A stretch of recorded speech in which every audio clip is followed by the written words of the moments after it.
Let's take a look at lesson 212. It says, why is the returning museum visitor wrong? Well, the visitor says the fossil is 67,004 years old. And they claim that they know that because 4 years before that, the guide told them that the fossil was 67 million years old. Well, this is clearly an approximation. And when you add that 4 to the end of it, now you're saying you know this exact number. And that's just not true. So we need to talk more about significant digits, which is coming up. A couple more questions. In math class, you can answer with something like 2.0, and you can round it to 2. But in science, a measurement of 2.0 should not be recorded as just 2. Why do we keep the 0? Well, it's a measurement, and some instruments can accurately measure to the tenths place. So you wouldn't want to get rid of that because sometimes that can make a big difference. And if someone records a mass of 2.0 grams and there's another mass of 2.00 grams, those are not the same. This one is much more expensive to buy the balance that can accurately measure to the hundredths place. Whereas this one can only go to the tenths place. Hundredths. So significant digits are all the digits that you know for sure, plus one more place. So when you measure something, the last digit is always an estimate. For example, if you've got a ruler that measures by the tenths place, this is 24.3, 24.4, etc., and you have something that takes this length right in between here, you wouldn't just want to record 24.3 because you know a little bit more than that. You know it's between these two. So you could say 24.35, but that last digit is still an estimate. So somebody else might say 24.34 or 24.36, and you can definitely agree that it's 24.3 something. Let's do some other practice ones. This one goes by the ones place. So since it goes by the ones place, you would estimate out one more. So in this case, 8.9. The next one, it goes by the tenths place, because this is 8.5, so each tick mark is 0.1. So you know at least 8.9, because it's in between 8.9 and 9.0, and then you can estimate out one more. So I'm going to say 8.93 plus or minus 0.01, since my 3 is an estimate. The next one goes by the hundreds place, so we can estimate to the ones place. So I would say maybe 132 plus or minus 1. The next one also goes by the ones place, just like number 1, and it's a little bit past the 2225, so we can estimate out one more, maybe 0.5. Looks like it's about halfway. And then we would say plus or minus 0.1.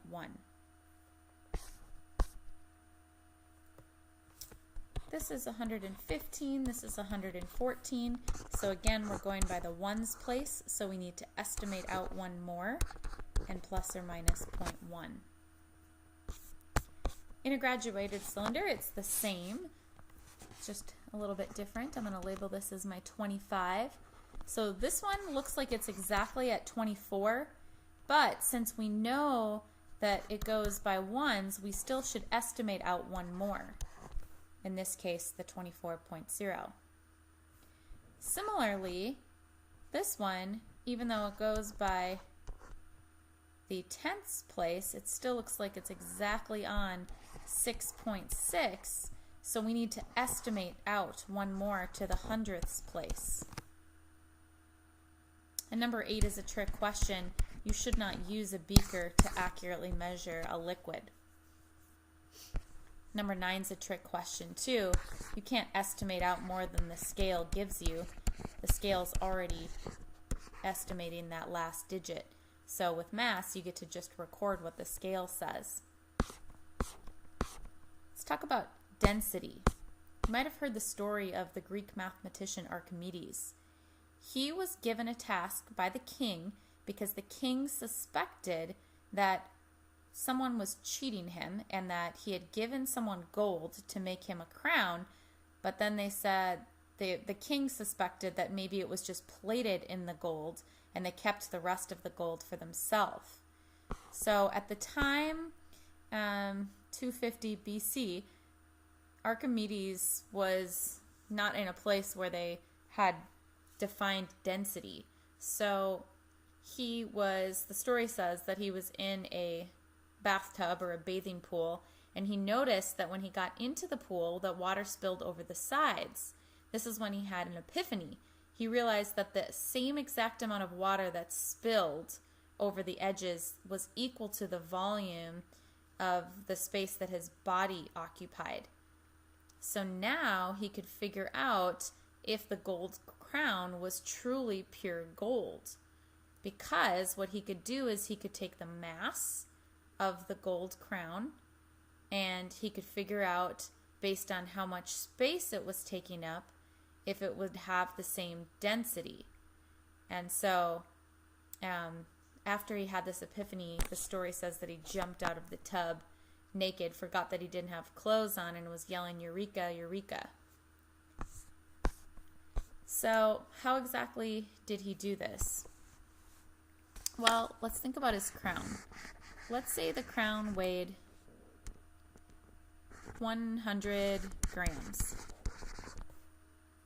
And let's say the volume of the crown, let's say it took up 10 milliliters. Well, 100 grams of this gold taking up 10 milliliters gives it a density of 10 grams for every milliliter. And if he tests his actual block of gold and it weighs 20 grams for 1 milliliter, well, then the crown was not made with the same material, because if it were, it would have had to have weighed 200 grams for every 10 milliliters to get the same density. So every material has a certain density, meaning how the atoms are packed. Some things are really dense, meaning there are a lot of atoms packed in for their size. And other materials are not as dense, so they won't weigh as much per gram. And the density triangle is kind of nice. If you're solving for density, you can cover it up. So imagine covering up this D, and then look what you're left with. Density is mass divided by volume. Versus, let's say you're looking for mass. I'm going to cover that up. Mass is equal to the density of an object times its volume. And then if you're looking for volume, cover it up. Volume is equal to mass divided by density. So now we can solve any problem. So let's take a look at number 1 together. What is the density of an object if the mass is 6 grams and the volume is 3.0 milliliters? 6 divided by 3, that's 2 grams per milliliter. The volume of an object, we've got to do mass divided by density. And here it says we've got an object that's 10 grams and its density is 2.5 grams per every milliliter. So that means that the volume of that object is 4 milliliters. And mass is the volume times the density. So we've got a volume of 10 milliliters, and the density of this object is 2.5 grams per milliliter. So that comes out to be 25 grams. Milliliters cancels out, so you can see that. Which would have a higher density, aluminum can or aluminum paperclip? This is a trick question. They would both have the same density, because even if aluminum is in a big can, the way that the particles are packed is going to be the same as if you zoomed in on the paper clip. Particles are the same distance.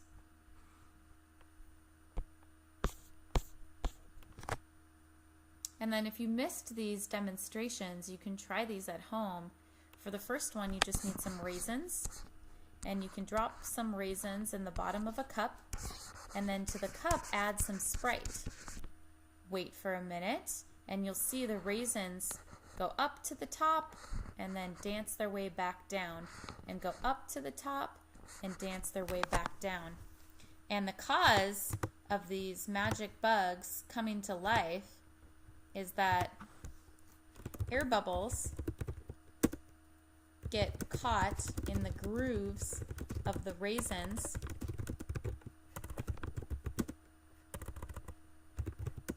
and cause the raisin to be less dense, so it floats to the top. At the top, the bubbles pop, returning the raisin to its original density, which is larger than the soda, so it sinks.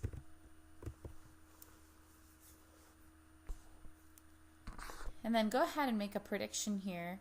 And if you have a Coke and a Diet Coke, or a regular pop of any kind and a Diet Pop, grab a bucket of water and drop the regular Coke in, and you'll see that it sinks.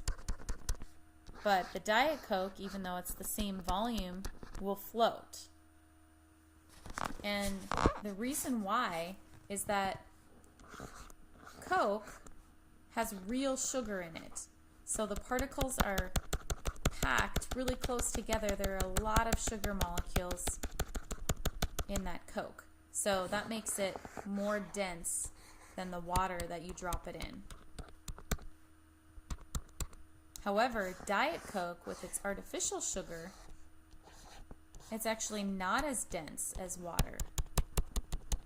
So it will float at the top.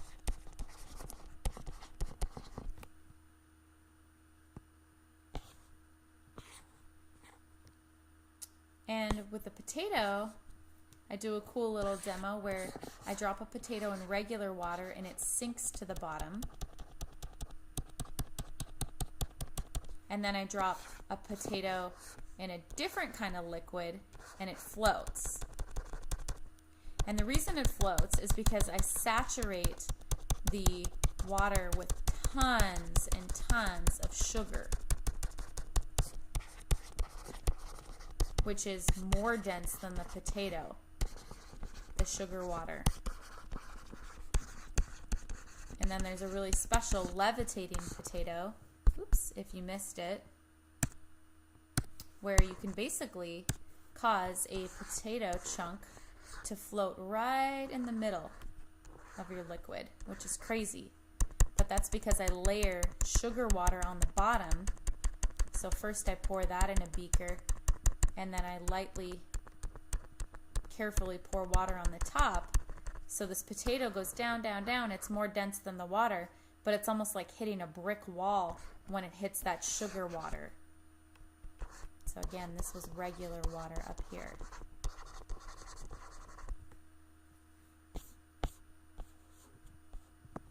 Let's take a look at the check-in and the practice questions. A student uses a branch from a tree that's 1 meter long, no graduations, and he says this height is 1.752 meters tall. What's wrong with this measurement? Well, the meter stick that he has doesn't measure to the hundredths place.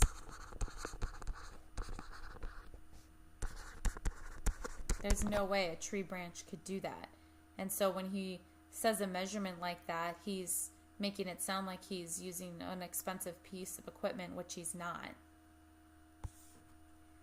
So why can't a measurement of 2.0 be shortened to 2? Someone paid for that 0.0.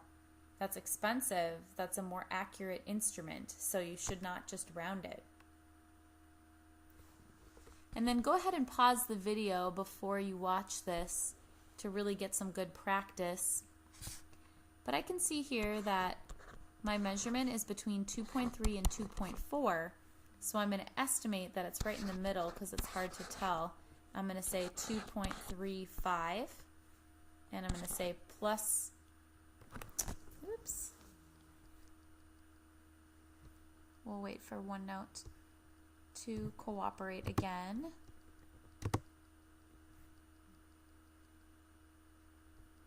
Now you guys know what happens to teachers too.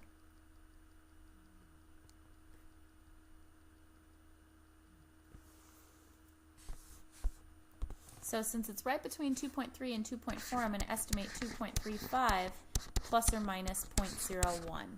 And again, that's because this is measuring to the tenths place